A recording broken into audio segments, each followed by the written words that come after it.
recording this coffee chat in December. I know you can be watching it anytime, but still, I have my Let It Snow mug, and this is one of my first adult purchases when I got married and moved to Oklahoma. Got this from a Hobby Lobby in Enid, so extra special sentimental value.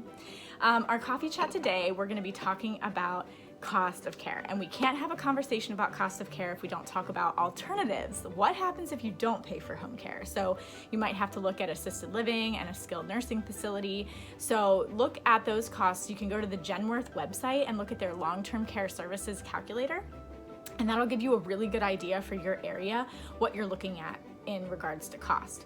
Additionally, if you aren't looking at a facility like that and you're just saying, do we need home care or not, the other considerations are what happens if we don't have home care? Are we talking frequent hospital readmissions? Are we talking about extra burden on loved ones and primary caregivers? Are we talking about going with a private caregiver that we're gonna hire personally? And what does insurance and workers' comp look like if we hire that individual? What happens if they're unavailable? So there's a lot of things to make sure that you consider when you're looking at the cost of home care, not just the pure hourly rate, which is typically what home care looks like, an hourly or a daily rate, but what happens if we don't pay for that? What are the associated costs and commitments there? So, actual costs for home care, for us, we're a skilled medical home health agency, and our most common services are companion care, personal care, and nursing care. So those are the rates I'm going to chat about.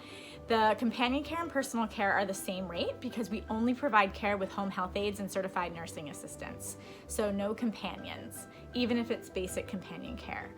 So we may not be the right fit for you unless you want a higher caliber of caregiver. If all you're looking for is strictly companion care and you don't plan to ever progress. One of the things with us is you can progress with us through your whole life. We can provide care, and because the same caregivers can stay with you, whether you just need companion care 3 hours a week or if you need 24/7 personal care. So big perk there.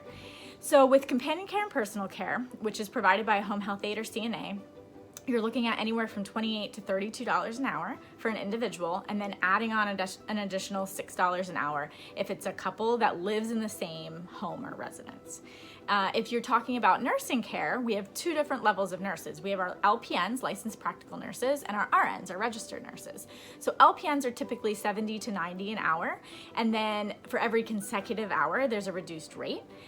Our RNs are typically $115 to $145 an hour, and again, it has like if we're there for consecutive hours, and there's a reduced rate.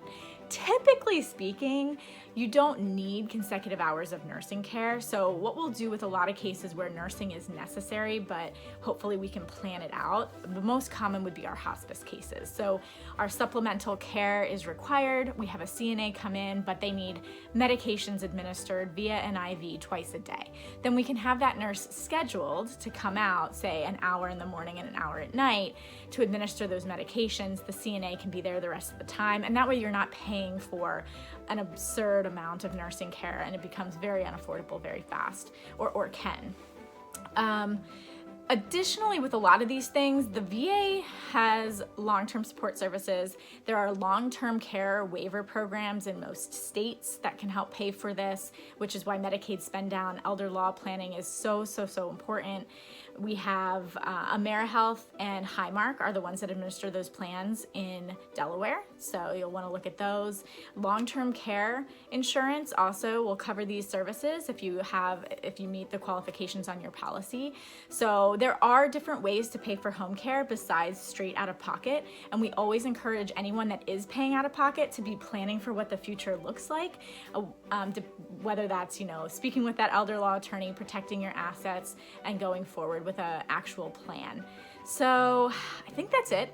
If you want to see the difference between the different types of caregivers I was just talking about and the different types of services, pop on over to our website, silverlininghealthcare.com, go to our services page, and if you scroll down, it actually lists out the different types of caregivers, direct care workers, and kind of what they can do so you can get a better idea.